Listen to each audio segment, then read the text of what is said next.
You use that much this year? Haven't had much need of it yet. Looks like we got ourselves a bad man right here. This is the first directorial role you've taken since 2003. Yeah. What is it about this that made you want to get back in the Well, saddle? I've always thought other directors can do it better. That's why I haven't directed more. You know, you do it.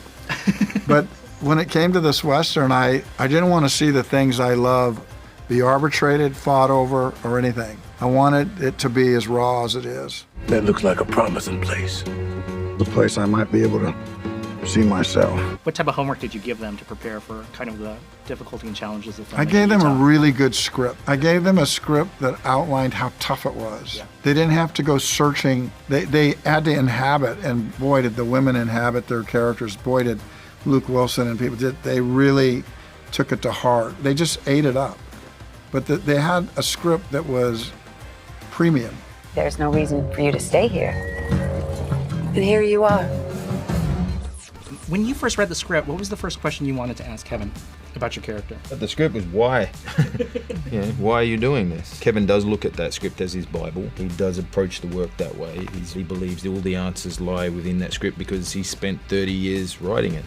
So to him, it was, the reason why he was doing it. He felt compelled to say this story and compelled about what it says about America and what it says about Americans. What was your first question? I can't even remember. I think I blacked out because I was so starstruck when I was speaking to Kevin Costner. I was just that just drivel. The script was really like reading a novel. It was amazing, and to have scenes that were long and thoughtful, and it wasn't pursuing action per se, but it was mining sort of human behavior, and I loved that. When you first read the script and saw how your character was fleshed out, what was the first question you wanted to ask Kevin? Where did she come from? Because I did a lot of work to understand where she came from, and instead of just making something up, I was like, I wonder if Kevin has something in mind.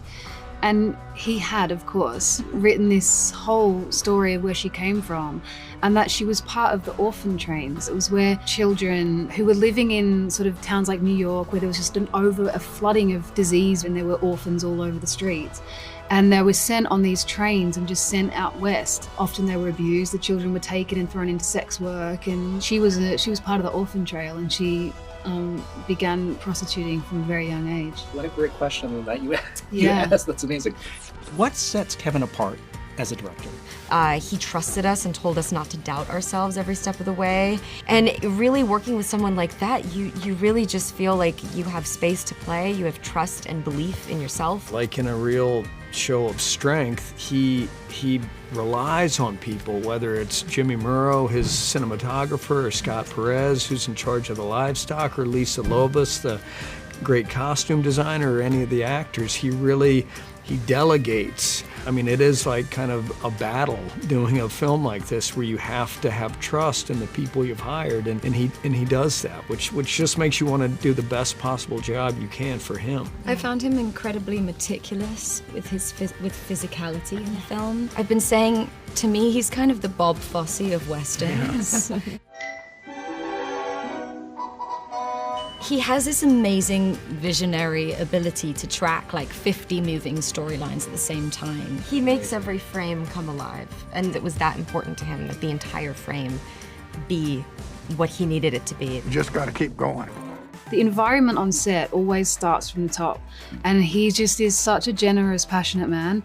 And so you just felt this constant buzzing on set, and it really helped to keep you there and keep you working hard. He just has an endless surge amount of energy, which is fascinating. All the best directors that I've had the privilege of working with bring something new out in you, right? And so for him to trust us enough to be able to be ourselves, and for us to look at him and for him to pull something new out of us, it's just beautiful. Was he exactly as you envisioned him?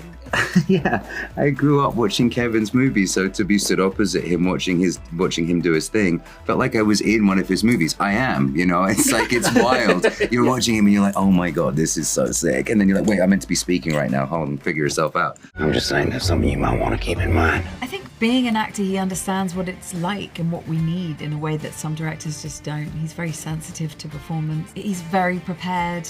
This is his passion project, so you feel all of that passion, and it's very inspiring.